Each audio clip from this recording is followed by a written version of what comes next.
말보다 삶으로 증언한 제자에 대해서 함께 말씀을 나누겠습니다. 오늘도 그림 하나를 보여주시기 바랍니다. 네. 제가 칼라를 입혀봤습니다. 누구라고 생각하십니까? 이분이 누구같이 생겼을까요? 베드로. 네. 주로 제자들의 얼굴을 보면 저런 모습이긴 합니다.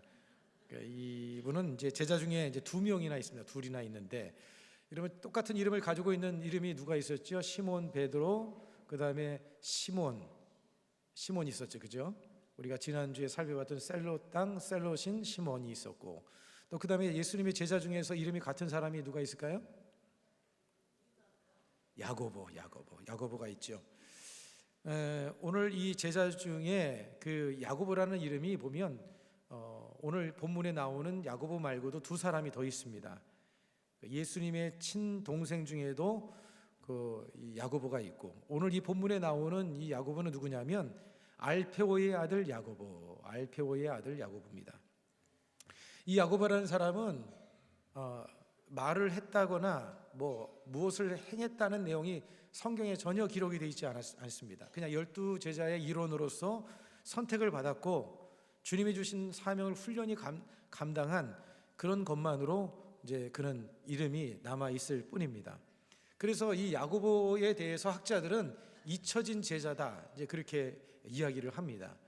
전혀 말을 한 것도 없고 뭔가 사역을 한 것도 드러나지 않기 때문에 그렇게 잊혀진 제자라고 이렇게 말을 하기도 하죠. 지난주에 살펴봤던 시몬, 셀롯인 시몬도 그렇게 행적이 남아 있는 부분은 없는 사람 중에 하나인데, 그런데 이 사람은 많은 일을 했음에도 불구하고 묵묵히 자기의 길을 걸어갔던 사람으로 이제 소개가 되어집니다. 많은 일을 했어요. 기록은 되어 있지 않지만 많은 일을 했지만, 그러나 자기의 일을 묵묵히 그렇게 걸어갔던 그런 사람으로 평가를 받는 사람이 오늘 이 본문에 나오는 이 작은 야고보라고 하는 사람입니다. 그에 대한 정반은 앞서서 말씀드렸던 것처럼 이제 성경에 그 어디에도 이제 찾아볼 수가 없는데, 같은 이름을 가지고 있는 사람이 몇 명 있다고 그랬어요? 2명, 3명.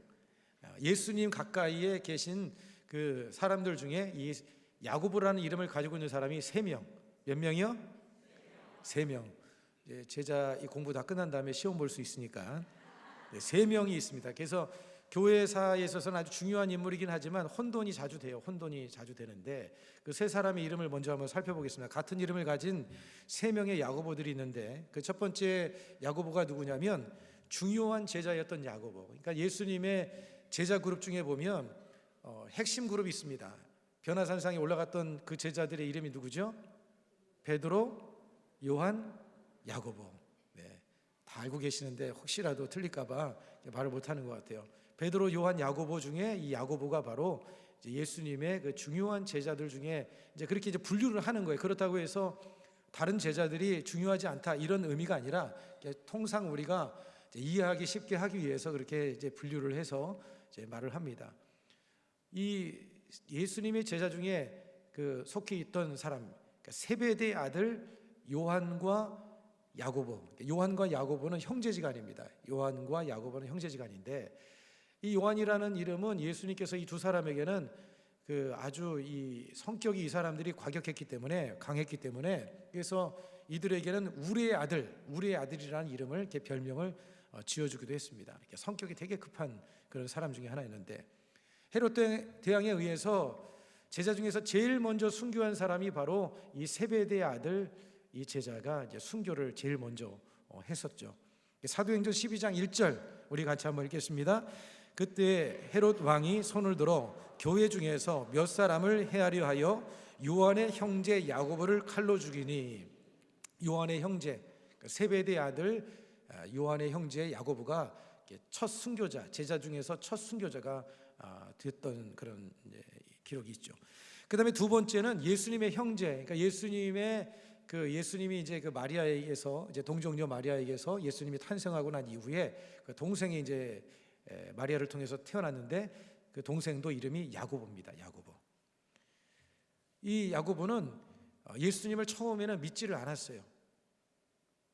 그런데 나중에 이제 예수님이 십자가에 못 박히고 죽으셨다가 부활하신 그 부활 사건을 통해서 분명히 죽었는데, 십자가에 달려서 분명히 죽으셨는데, 처참하게 죽었는데, 그 예수님께서 12제자와 그리고 500명의 제자들에게 나타나셨거든요. 분명히 죽어서 장사 지난 바 됐는데 예수님이 나타나신 거예요. 그러니까 이 부활의 이 역사를 경험했던 이 제자, 이제 예수님의 그 형제가, 이제 야고보가 예수님을 믿게 되어지고 예수님을 따르게 되는 그런 역할을 이제 하게 되어집니다. 교회 가운데에서 아주 중요한 이제 지도자로서, 예루살렘 교회의 지도자로서 이렇게 세워지는 그런 사람이 되죠. 사도행전 15장 13절 우리 같이 한번 읽겠습니다. 말을 마침에 야고보가 대답하여 이르되 형제들아 내 말을 들으라. 그러니까 이제 예수님이 그 부활하신 이후에, 부활 승천하신 이후에 이 교회 가운데 문제가 생겼습니다. 율법에 대해서, 특히 이제 이 할례 문제에 대해서 문제가 생겼는데, 그래서 이 문제를 해결하기 위해서 예루살렘 공회가 소집이 된 거예요. 거기에서 이 부분에 대해서 이제 발언을 하면서 예루살렘 교회의 지도자로 세워진 사람이 바로 예수님의 동생 야고보가 이제 예루살렘의 지도자로서 이제 세워지는 그런 모습을 볼 수가 있죠. 예수님을 만나게 되면, 부활의 주님을 만나게 되면 여러분 변화가 일어나는 거예요. 예수님의 젖동생 이 야고보가 예수님을 만나기 전까지는, 부활의 주님을 만나기 전까지는 그는 예수님을 믿지 않았지만 부활의 주님을 만나고 난 다음에 그의 인생이 완전히 달라졌습니다. 여러분, 우리도 이 부활의 주님을 날마다 만나야 될 줄 믿습니다. 날마다 만나야 돼요. 매일매일 만나야 되는 거예요. 그래서 우리는 날마다 십자가를 매일 경험하고 부활을 매일 경험해야 되는 거예요. 그래서 오늘도 예수 안에서 나는 죽었습니다. 그리고 예수님의 그 부활의 생명을 오늘도 덧입습니다. 오늘도 부활의 생명을 가지고 살아갑니다. 날마다 여러분들이 그 부활의 주님을 만남을 통해서 삶에 놀라운 하나님의 역사와 기적을 늘 누리며 살아가기를 주 이름으로 축복합니다. 그 다음에 또 한 제자는 누구냐면 오늘 본문에 나오는 이 작은 야고보, 이제 그의 명칭을 말할 때 작은 야고보라고 그렇게 이제 말을 하는데, 그의 아버지의 이름은 누구였냐면 알페오입니다. 누구라고요? 알페오의 아들 야고보. 어머니는 누구냐면 예수님이 이제 십자가에 달릴 때에, 예수님이 십자가에 달릴 때 그곳에 함께했던 마리아가 바로 이 야고보의, 알페오의 부인이기도 하고 또 야고보의 어머니이기도 한 것이죠. 이 작은 야고보라고 이제 부름을 이제 받고 있는데, 왜 작은 야고보라고 그랬을까? 여러 가지 이제 이유가 있습니다. 하나는 뭐냐면 세베대의 아들 야고보가 있죠. 금방 얘기했는데 세베대의 아들 야고보가 있고, 그 다음에 알페오의 아들 야고보가 있습니다. 이제 두 야고보가 있다 보니까 구분이 안 되는 거예요. 그래서 구분하기 위해서 아마도 이 알페오의 아들 야고보가 키가 조금 작았던 것 같아요.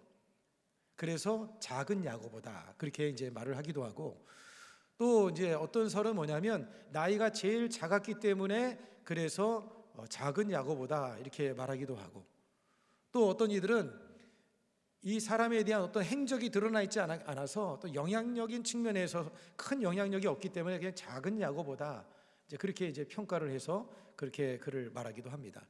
근데 중요한 것은 뭐냐면 이 알페오의 야고보는, 아들 야고보는 그 두 부모가 아주 믿음이 좋은 사람들이었다는 거예요.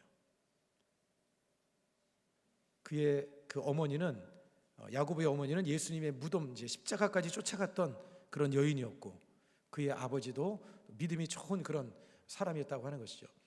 여러분들이 부모의 신앙이 너무 중요한 것입니다.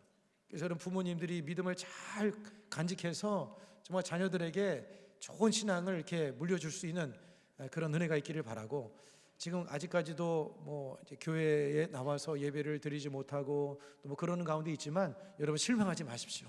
낙심하지 마세요. 기도하면 응답이 있습니다. 반드시 여러분 응답의 역사가 일어나요.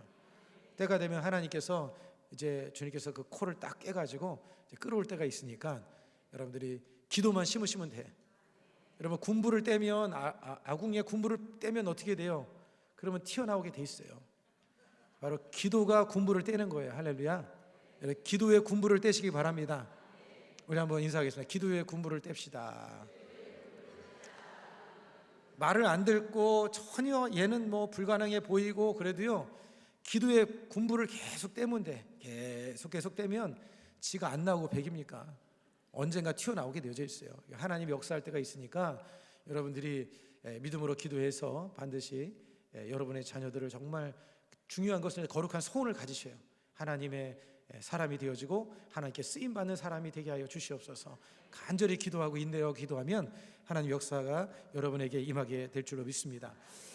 여러분 보면 이제 이름을 우리가 교회에서도 보면 같은 이름을 가지고 있는 분들이 계시잖아요. 그죠? 우리 스모금 엘린교회도 보니까 같은 이름을 가지고 있는 분들이 좀 몇몇 계시더라고요.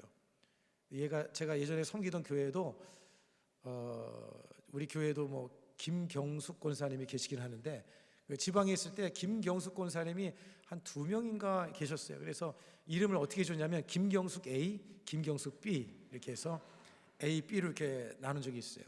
예전에 여의도 수목원교회에서는 김민철 목사님이라고 계시는데 이번에 이제 대구에 이제 부임해서 가셨는데 김민철 C까지 있었어요. A, B, C까지 있었어요. 김민철 A, 김민철 B, 김민철 C.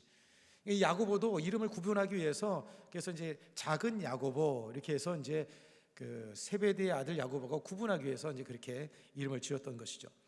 그런데 여러분 마가복음 2장 14절에 보면요, 이 야고보에게는 작은 야고보에게는 형제 하나가 또 있었습니다. 그가 누구냐면 마가복음 2장 14절 같이 한번 읽겠습니다. 또 지나가시다가 알페오의 아들 레위가 세관에 앉아 있는 것을 보시고 그에게 이르시되 나를 따르라 하시니 일어나 따르니라. 레위 지난번에 살펴봤던 레위의 이름이 또 다른 이름이 뭐죠? 마태 그죠? 그러니까 세리 마태가 바로 이 야고보의 형제지간이었다는 거예요. 여러분 이 한 형제가 예수님의 제자가 됐으니 얼마나 큰 복입니까? 그죠? 가만히 생각해보면 너무 참 복된 것 같아요. 예수님의 그 제자에 형제가 둘이나 들어가 있으니 얼마나 여러분 참 복이겠습니까? 형제지간이 같이 이렇게 주님의 제자로서 이렇게 따르는데 서로가 아마 의지가 되기도 했을 것 같고 서로가 아마 격려가 되기도 그렇게 했을 것 같습니다. 그런데 여러분 집안적으로 살펴보면 그런데 이 두 사람은 하나가 될 수 없는 사람들이에요. 왜냐하면 마태는 뭐 하는 사람이에요? 세리 친로마주의자, 로마 밑에서 세금을 걷어대는 사람이었고 이 야고보는 열심당원이었다고 이렇게 말을 합니다. 열심당원. 그러니까 열심당원은 반로마인이에요. 그렇기 때문에 집안 안에서도 알게 모르게 서로 갈등이 있었을 것 같아요. 형제지간에. 저도 우리 처갓집에 가면요 여당 야당이 있습니다. 그래가지고 절대 집안에서 정치 얘기하면 안 돼요. 한 번은 누가 한 번 얘기했다가 그냥 이렇게 막 그냥 처음에는 그냥 작은 이야기로 얘기를 했는데 나중에 가서 이게 엄청나게 커져가지고 그래서 저렇게 해가지고 얼굴 보겠나 이런 생각이 드는데 세월이 약이라고 보긴 보더라고요. 세월이 진짜. 근데 여러분 교회에서 정치 얘기하면 안 됩니다. 할렐루야. 여당 야당 따지면 안 돼요. 중요한 우리는 예수당. 할렐루야. 말씀대로. 여당이 잘못하면 뭐 말씀에 어긋나면 우리가 그걸 반대하는 것이고 뭐 말씀대로 잘하면 뭐 우리가 또 격려하고 하는 것이고 당이 중요한 것이 아니라 우리는 오직 예수님 중심, 말씀 중심.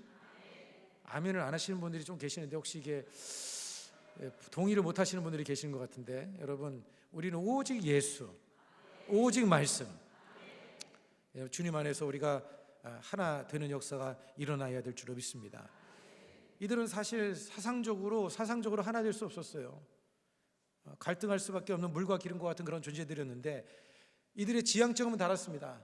한 사람은 이쪽이고 한 사람은 저쪽이니까 이게 뭐 같아질 수 없죠. 그런데 이들이 이렇게 하나 되어서 예수님의 제자로서 주님을 섬겨나갈 수 있게 되었던 것은 뭐냐면 예수님 안에서 녹아져서 그래요. 예수님 안에서 녹아져야 돼. 우리의 사상도, 우리의 생각도, 우리의 고집도, 나의 주장도 다 녹아져야 돼. 녹아져서 이제는 예수님만 나타나야 돼요. 여러분이 드러나면 안 되는 거예요. 여러분이 나타나면 안 되는 거예요. 여러분이 드러나지 않고 예수님만 나타나는 삶이 되도록 힘써 나가야 되는 거예요. 자꾸 어떤 사람은 날 좀 보소 자기를 자꾸 드러내려고 하는 사람인데, 여러분 그러면 안 되는 거예요. 오직 예수님만 나타나야 될 줄로 믿습니다. 여러분, 예수님의 그 온유하심과 예수님의 그 관용과 사랑 안에서 성격이 다양했던 사람들이 녹아지고 변화되어진 거예요. 다 자기의 사상과 자기의 주장과 자기의 성격들이 다 녹아져서 주님 안에서 하나 되는 역사가 일어나게 되어진 것이죠. 여러분, 바로 교회가 그런 곳인 줄로 믿습니다. 교회 안에는 여러분 정치적인 색깔이 다를 수 있어요. 이념의 색깔이 다를 수 있어요. 여러 가지 성격이 다를 수가 있습니다. 그러나 우리는 주님 안에서 여러분 우리가 서로 하나가 되어야 될 줄로 믿습니다. 예수님이 여러분 부르시고 사랑하시고 주님께서 택하실 때 어떤 특정 계급만 부른 것이 아닙니다. 어떤 특정 사람만 부른 게 아니에요. 예수님께서는 모든 사람, 예수님을 따르기로 결단한 사람들을 주님께서 불러서 주님이 사용하여 주신 줄로 믿습니다. 할렐루야. 그래서 교회 안에서 야, 우리 고향어디다 이런 거 얘기하면 안 돼요. 어떤 분들은 행님 아닌가 이렇게 그렇게 하시는 분들도 있는데, 아니 그러면 그쪽에 속해 있지 않은 분들은 어떻게 하라고요? 경상도 사람도 있고 경기도 사람도 있고 저는 서울 사람인데, 그럼 서울 사람들만 제가 좋아하면 되겠습니까? 안 되죠. 교회 안에서 지방색 띄면 안 돼요. 지방색 띄면 안 돼요. 간혹 어떤 분들은 자기들이 은근히 어디라고 하면서 자기만의 어떤 이렇게 좀 이렇게 서로 간에 연대 의식을 가지려고 하는데, 여러분 그게 교회를 분열시키고 문제 일으키는 큰 원흉이 되어지는 거예요. 절대 여러분 고향 얘기하지 마세요. 하나님, 우리의 고향은 어디다? 천국이다, 천국. 절대 여러분 지방 이렇게 그렇게 뭉쳐서는 안 되고, 우리가 주님 안에서 이렇게 하나 되기를 위해서 힘써 나가는 저와 여러분이 되어야 될 줄로 믿습니다. 성이 같다고 해서 또 뭉치면 안 돼. 성 같다고. 피가 땡기니 어쩌. 피가 땡기고 뭐가 땡겨요? 피가 땡기고 뭐가 땡겨. 우리 교회에 요즘에 강씨들이 좀 강씨 우리 교역자가 좀 생겼어요. 우리 교역 전사님도 강성원 전도사 저기 있는데 왔는데 아주 찬양도 잘하고 얼마나 성실하게 묵묵히 자기를 드러내지 않고 이렇게 열심히 잘하는지. 우리 강성원 전사만 또 박수 치면 안 되니까 우리 교역자들 다 같이 박수 한번 칩시다. 할렐루야. 어느 분이 그러는 거예요. 나도 내가 직접 들은 거 아니고 누가 전해서 들었는데, 우리 사모가 강씨니까 혹시 강씨 집안에 누구 아니냐고. 절대 그런 거 아닙니다, 여러분. 절대 아닙니다. 혹시라도 여러분 그런 거 아니니까 호적 파드리면 제가 파드릴 테니까. 성 따라서 이렇게 고향 따라서 이렇게 여러분 파벌을 형성하고 하는 거 좋지 않습니다. 우리가 주님 안에서 우리는 다 같이 예수 안에서 한 가족이라는 이런 마음을 가지고 우리가 살아가야 될 줄로 믿으시길 바랍니다. 여러분 로마서 3장 22절은 이렇게 말씀합니다. 같이 한번 읽겠습니다. 곧 예수 그리스도를 믿음으로 말미암아 모든 믿는 자에게 미치는 하나님의 의인이 차별이 없느니라. 하나님께서는 차별 없이 모든 사람들을 다 사랑하신다는 거예요. 차별을 만드는 거는 본인에 따라 달라지는 거예요. 본인에 따라서. 차별을 만드는 건 하나님이 차별을 만드는 게 아니라 자기가 차별을 만드는 거예요. 하나님이 태양 똑같이 주고 비도 똑같이 내려주지만, 장독대 활짝 열어놓은 사람은 은혜를 흠뻑 받으지만, 그냥 요만큼 열어놓은 사람은 비 한 방울 들어갈까 말까 되는 거죠. 자기가 얼만큼 열고 주님을 향해 나가느냐에 따라서 은혜를 더 받기도 하고 못 받기도 하는 것이, 주님이 차별을 만드는 것이 아니라 본인 스스로가 여러분 차별을 만드는다는 것이죠. 그 다음에 두 번째로 여러분, 이 야고보는, 작은 야고보는 드러내지 않는 겸손, 말보다 행함을 했던 사람입니다. 한번 따라서 하겠습니다. 드러나지 않는 겸손, 말보다 행함을 하자. 여러분 야고보는 다른 유명한 야고보다, 그러니까 세베대의 아들이라든지 예수님의 젖동생이라든지 야고보다 유명하진 않습니다. 상대적으로 두드러진 그런 사람은 아닙니다. 그의 업적도 그가 말을 했다는 것도 찾아볼 수 없어요. 성경에 찾아볼 수 없어요. 그저 12명의 제자 속에 그냥 명단만 나와 있는 그런 사람입니다. 그러나 이 사람은 항상 거기 있던 사람이에요. 항상 거기 있는 사람. 항상 그 명단 속에는 빠지지 않고 항상 거기 있는 사람. 여러분, 진정한 제자는 누구냐? 바로 진정한 제자가 바로 그런 사람이라고 하는 거예요. 겉으로 드러나지 않고 화려하진 않지만 하나님 앞에서 자신의 위치를 잘 알고 맡기신 일에 정말 크든지 작든지 묵묵히 감당하는 사람. 여러분, 그게 주님의 진정한 제자인 줄로 믿습니다.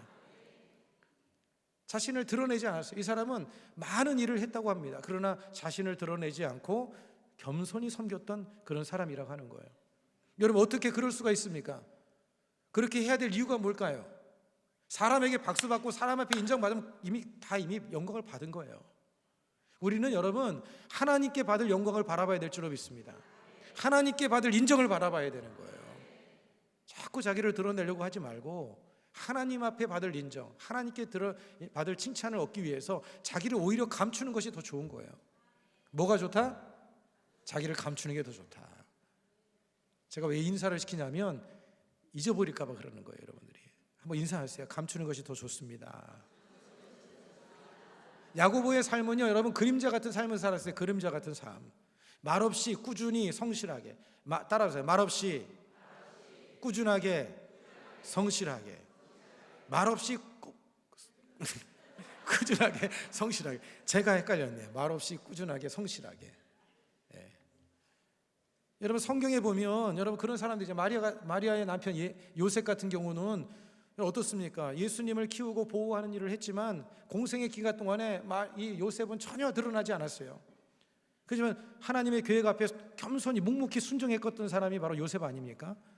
여러분, 예수님의 그 사역을 예비한 선구자 역할을 했던 침례 요한 같은 사람, 그가 외친 게 뭡니까? 그는 흥하여야 하겠고 나는 쇠하여야 하리라. 그게 바로 우리가 십자가를 따라가는, 예수님을 따라가는 사람들의 모습이 되어져야 되는, 그는 흥하여야 하겠고 나는 쇠하여야 하리라. 자신을 자꾸 감춰 나가는 그런 삶이 되어져야 한다는 거예요. 자기를 자꾸 드러내려고 하고 그런다고 하는 것은 뭔가 신앙적으로 뭔가 문제가 있고 뭔가 지금 영적으로 문제가 있는 부분이 있는 거예요. 오직 예수님만 나타나게 되기를 주 이름으로 축복합니다. 여러분, VIP 배경 성경 주석에 보면 야고보의 삶을 묵묵한 순종의 모델로 해석을 합니다. 묵묵한 순종의 모델로서 이 야고보를 해석을 하는데, 여러분, 하나님께서 기뻐하시는 사람은요, 하나님이 원하시는 사람은 어떤 사람이냐? 자신을 드러내지 않고 겸손히 묵묵히 주님을 섬겨나가는 사람을 주님께서 더 기뻐하신다는 거예요. 할렐루야. 여러분, 빌립보서 2장 5절 예수님의 삶의 모습이 그러했습니다. 우리 같이 한번 읽겠습니다. 시작. 너희 안에 이 마음을 품으라. 곧 그리스도 예수의 마음이. 여러분, 예수님께서 그냥 묵묵히 십자가의 길을 가시잖아요. 묵묵히. 빌라도 법정에서 예수님께서 막 들레고 말했습니까? 그냥 오해를 받고 정말 억울한 상황 속에서도 예수님께서는 침묵하시면서 십자가의 길을 묵묵히 걸어가셨어요. 여러분, 우리의 삶이 그런 삶이 되어야 한다고 하는 것이죠. 여러분, 성경에 보면 숨어서 섬긴 사람들이 많습니다. 사도 바울의 그 동역자들, 함께 했던 사람들 중에 많은 사람들이 그의 행적이 드러나 있지 않아요. 숨어서 섬겼던 사람들이 많은데 그 중에 한 가지 대표적인 사람이 누구냐면 아리스다고라는 사람입니다. 아리스다고. 여러분, 아리스다고를 아십니까? 잘 모르죠? 아리까리 하시잖아요. 아리스다고라는 사람의 이름에 대해서 잘 몰라요. 바울은 알지만 아리스다고는 잘 몰라요. 그런데 여러분이 아리스다고는요, 뭐 설교를 했다든지 기적을 행했다든지 그 행적이 없습니다. 그런데 중요한 것은 뭐냐면 바울이 어려울 때마다 항상 곁에 있던 사람이에요. 항상 어려울 때마다 곁에 있고, 바울이 옥중에 있을 때는 그가 스스로 자원해서 같이 수감을 했어요. 수감을 해서 같이 어려운 가운데 동행해주고, 배가 파손했을 때 함께 하기도 했고요, 괴로움과 고난을 당할 때 그 고난의 현장에 묵묵히 함께 해줬던 사람, 그 사람이 바로 아리스다고입니다. 오늘 저와 여러분들이 그와 같은 삶이 되기를 주 이름으로 축복합니다. 여러분, 그 삶이 사람에게는 화려하지 않고 드러나지 않을 수 있지만 누가 기억해요? 하나님이 기억하는 게 더 큰 거예요. 하나님이 기억한 삶이 되어져야 하는 것이죠. 겉으로 드러나는 대단한 일을 하진 않았지만 중요한 일이 있을 때마다 거기에 꼭 있는 사람, 중요한 일을 할 때마다 거기에 꼭 있는 사람, 그런 저와 여러분의 삶이 되어야 될 줄로 믿습니다. 여러분, 야고보가 그런 삶을 살았던 것이죠. 야고보는요, 말하기보다는 기도하기에 힘썼던 사람이라고 합니다. 그리고 조용히 자신의 일을 묵묵히 감당했던 사람으로 평가하고 있는데, 당시에 유대의 그 역사학자였던 유세비우스라고 하는 유대 역사학자로 아주 유명한 사람이 있습니다. 그 사람이 이제 책도 쓴 책들이 있는데, 거기에 보면 유세비우스가 그에 대해서 평가하기를 뭐라고 말을 했냐면 이렇게 말을 했습니다. 예수님의 제자 가운데서 제일 예수님을 닮았던 제자가 작은 야고보였다. 예수님의 수많은 12명의 제자들, 좀 더 넓게는 70명의 제자가 있고 많은 또 제자들이 있었지만 그 중에서 제일 예수님을 닮았던 제자가 바로 이 야고보였다. 작은 야고보였다고 하는 것이죠. 여러분, 이 작은 야고보는요, 유세비스의 이 기록에 의하면 시리아에 가서 전도를 하고, 그 다음에 시리아에 이제 교회를 또 이제 세웠고요. 이제 그거는 이제 초대교회의 전승이니까 이거는 사실에 가까운 거예요. 성경에만 기록이 되지 않았던 얘기죠. 그런데 다시 이제 예루살렘에 돌아와서 전도를 하다가 돌에 맞았답니다. 돌을 이제 맞았는데 죽지를 않아서 톱에 켜서 이제 순교를 했다는 거예요. 지난주에 우리가 살펴봤던 이 셀롯인 시몬도 톱에 켜서 순교를 당했죠. 이 사람은 돌을 던졌는데 돌에 맞았는데 죽지를 않은 거예요. 그래서 끌어다가 톱을 켜서 그래서 순교를 했다는 그런 이제 하나의 문헌이 있습니다. 여러분, 그래서 이 야고보를, 작은 야고보를 설명할 때마다 톱을 가지고 있는 이제 야고보, 톱을 들고 있는 야고보로 이렇게 묘사해서 이제 그림을 그리기도 하는 것이죠. 그 다음에 세 번째로 살펴볼 것은, 여러분, 이 작은 야고보는요, 작고 성실한 사람이었다는 거예요. 성실한 사람이었다. 12명의 이 제자의 이 이름을 올리고 있고, 이 사람은 끝까지 사명을 완수한 사람으로 평가를 받고 있습니다. 순교의 길을 갔다는 것 그 한 가지만으로도 아주 성실한 사람인 것을 볼 수가 있는 것입니다. 꾸준하게 누가 알아주든 못 알아주든 순교하기까지, 여러분, 순교하기까지 사명의 길을 끝까지 갔던 사람이에요. 아주 성실한 그런 사람의 이제 모습이라고 할 수가 있는 것이죠. 비록 작았지만 맡은 직분을 끝까지 포기하지 아니하고 사명을 감당했던 사람이 바로 야고보입니다. 오늘 여러분들에게 맡겨진 사명이, 여러분, 누가 알아주지 않을 수도 있습니다. 그러나 여러분, 우리가 주님께 맡겨진 사명, 이 사명을 우리가 묵묵히 믿음으로 잘 감당해 나갈 수 있기를 바랍니다. 그래서 사도 바울이 고백했던 것처럼 사도행전 20장 24절의 말씀처럼 나의 달려갈 길과 주 예수께 받은 사명 곧 하나님의 은혜의 복음을 증언한 일을 마치려면 나의 생명조차 조금도 귀한 것으로 여기지 아니하노라. 여러분, 그런 성실한 마음을 가지고 주님을 꾸준히 이렇게 섬겨나갈 수 있는 저와 여러분이 되어야 될 줄로 믿습니다. 여러분, 사람들은 큰 것을 좋아합니다. 화려한 것을 좋아합니다. 그런데 주님께서는 작은 것의 가치를 아주 잘 말씀을 하신 내용이 있죠. 여러분, 누가복음 16장 10절 우리 말씀을 같이 한번 읽겠습니다. 시작. 지극히 작은 것에 충성된 자는 큰 것에도 충성되고 지극히 작은 것에 불의한 자는 큰 것에도 불의하니라. 우리가 보면요, 작은 일을 시켜보면 이 사람이 큰 일도 잘하겠구나, 이런 생각이 드는 거예요. 작은 일을 못하면 큰 일도 제대로 성실하게 못하는 겁니다. 여러분, 우리가 작은 일이라 할지라도 우리가 하나님 앞에서 하는 일이기 때문에 우리가 주님 앞에 충성되이 주님을 섬기는 그런 삶이 되어야 하는 것이죠. 여러분, 성실이라고 하는 것은 하나님을 닮은 인격의 열매입니다. 성실은 하나님을 닮은 인격의 열매인 거예요. 하나님이 성실하신 분이거든요. 여러분, 성실이라는 이 히브리 단어를 찾아보니까 에메트라는 단어를 사용하고 있는데, 그것은 진실함, 흔들리지 않음, 믿을 만한 이제 이런 의미를 가지고 있어요. 성실을 다른 말로 말하면 성령의 열매 중에서 충성이라고 말할 수 있어요. 충성. 여러분, 하나님의 성품이 바로 이 성실이고 충성입니다. 그래서 저와 여러분도 하나님의 그 성품을 닮아서 우리가 성실하게 충성스럽게 주의를 감당해야 되고, 또 여러분의 주어진 삶에 있어서도 그렇게 감당할 수 있기를 주 이름으로 축복을 드리겠습니다. 그래서 저는 하나님 앞에 매일매일 기도할 때마다 그렇게 기도합니다. 하나님, 저에게 성실을 부어주시옵소서. 사실 저는 그렇게 성실한 사람이 아니었거든요. 저는 아주 게으르기 짝이 없는 사람이고 참 충성되지 못한 사람이었는데, 하나님 앞에 그래서 늘 기도합니다. 하나님, 저에게 주의 성실을 부어주시옵소서.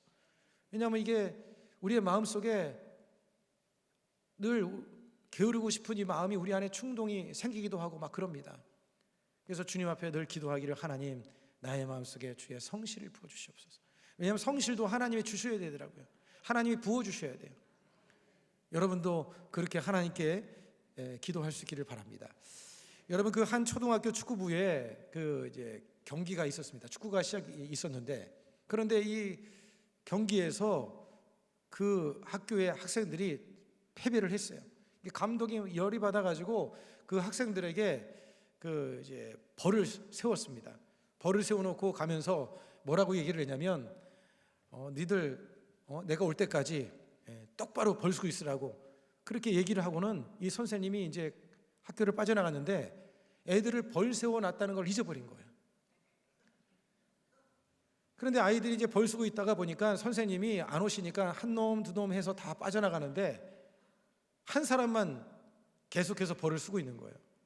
그런데 그 집에서 아이가 돌아오지 않으니까 선생님에게 전화를 한 거예요. 선생님, 왜 우리 아이가 오지 않습니까?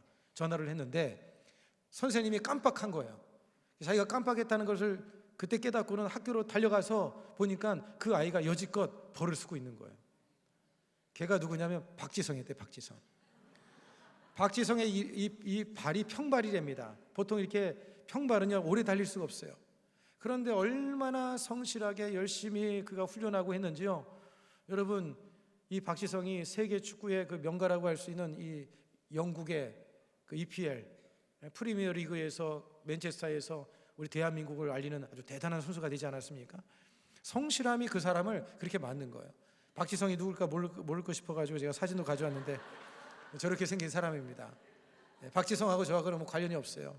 어쨌든 이 박지성이 그렇게 성실하게 그렇게 이제 훈련도 하고 했기 때문에 실력이 갖추게 되어졌고 세계적인 선수가 될 수가 있었던 것이죠. 여러분, 우리도 주님 안에서 하나님의 일을 할 때 이런 성실함으로 주님을 섬겨 나가야 될 줄로 믿습니다. 여러분, 하나님께서는요 재능보다 우리의 성실을 원하셔요. 하나님 우리의 재능보다도 우리의 신실함에 더 관심을 가지고 있어요. 저 사람이 무슨 재능을 가지고 있나? 저 사람이 무슨 능력이 있나? 여러분, 재능이 있는 사람은 세상에 세고 셌어요. 중요한 것은 하나님은 성실한 사람, 주님은 충성된 사람을 원하고 계시는 거예요. 하나님께서는 능력이 부족해도 성실한 사람은 불러다가 하나님께서 훈련하시고 가르쳐서 능력을 갖게 만들어 주시는 거예요. 중요한 것은 성실한 이 자세가 필요한 것입니다. 오늘 우리의 마음속에 그런 마음이 부어지기를 주 이름으로 축복합니다. 여러분, 다윗을 보십시오. 다윗이 그의 아버지 앞에 얼마나 어릴 적에 성실했습니까? 아버지의 양을 칠 때 곰과 그 다음에 사자가 해하려고 할 때 어떻게 했습니까? 끝까지 쫓아가서 그 입에서라도 그 양을 다시 뺏어오는 그런 성실함을 가지고 있지 않았습니까? 그러니까 결국에 가서 하나님께서 그를 하나님의 마음에 합한 자라고 하셨고, 그가 이스라엘 나라의 정말 선왕으로서 가장 정말 위대한 왕으로 세워진 것을 우리는 잘 알 수가 있는 것이죠. 여러분, 하나님은요 어떤 업적이나 어떤 달변이나 그런 것보다 겸손하게 성실하게 주님을 섬겨나가는 그 사람을 기뻐하는 줄로 믿습니다. 여러분, 고린도전서 4장 2절의 말씀에 뭐라고 말씀합니까? 이 말씀을 우리 함께 같이 한번 읽겠습니다. 시작.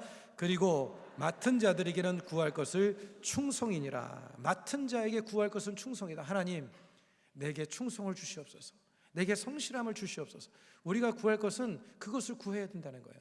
하나님께 그렇게 구하고 나가면 하나님께서 그런 사람에게 능력도 더해 주시고 지혜도 더해 주시고 사람도 보내주시고 축복도 허락해 주시는 거예요. 모든 것은 여러분 누구에게 달려 있어요? 하나님께 달려 있어요. 하나님께 달려 있는 거예요. 하나님께 달려 있는 거예요. 내가 하려고 해서 되는 게 아니라는 거예요. 내가 하려고 해서 되는 게 아닙니다. 하나님 앞에 충성하면 하나님이 높이시고 하나님이 주시면 여러분 이거는 감당할 수 없는 복을 받는 거예요.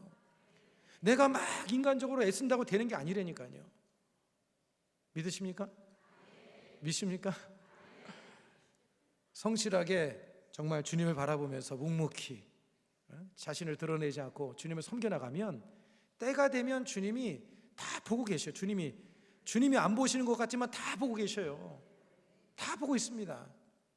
하나님께서 여러분의 삶을 때가 되면 주님께서 여러분의 자녀들을 하나님께서 복되게 하실 것이기 때문에 여러분은 주님 앞에 성실하고 주님 앞에 충성하면 되는 거예요. 할렐루야. 여러분, 셰익스피어는 말하기를 먼저 너 자신에 대해서 성실하라 그런 말을 했습니다. 여러분, 체코에 가면 그 체코의 수도가 어디죠? 프라하. 잘 아시네요. 가보셨나 보다. 프라하에 가면 이 종교의 아버지라고 불리우는 얀 후스가 있습니다. 얀이라고 하는 것은 요한이라는 이제 뜻을 가지고 있는데 이제 얀 후스라는 종교 개혁의 아버지라는 그 사람이 동상이 있는데요. 이 사람이 그 신앙에 입각해서 그 신앙 양심을 외치다가 로마 교황에 의해서 처형을 당했는데 그 동상 아래 그의 삶을 관통하는 4가지 단어가 글귀가 거기에 써 있다고 합니다. 4가지 글귀가 써 있다는데요. 성실을 배웠다, 성실히 살았다, 성실을 사랑했다. 성실을 지켰다. 우리 한번 같이 한번 읽어보겠습니다. 시작. 성실을 배웠다. 성실히 살았다. 성실을 사랑했다. 성실을 지켰다. 이 얀 후스는 하나님 앞에 성실했던 거예요. 죽기까지 성실했던 거예요. 그의 삶의 전부가 성실로 이루어진 그런 삶이었던 것이죠. 비록 이 땅에 여러분 순교로서 끝났지만 하나님이 보시기에 얼마나 참으로 귀한 삶이었겠습니까? 여러분, 야고보의 삶이 그랬어요. 야고보에 대한 기록은 성경엔 기록이 없지만 그의 삶은 하나님 앞에 많은 일을 했던 사람입니다. 하나님께 그의 삶은 기억되는 삶이 되었던 것이죠. 오늘 여러분, 우리가 이 야고보의 삶을 통해서 결론적으로 여러분들에게 말씀드린 것은 드러나지 않는 겸손, 묵묵한 순종, 그리고 주님이 원하시는 그런 삶으로 나가기를 주의 이름으로 축복을 드리겠습니다.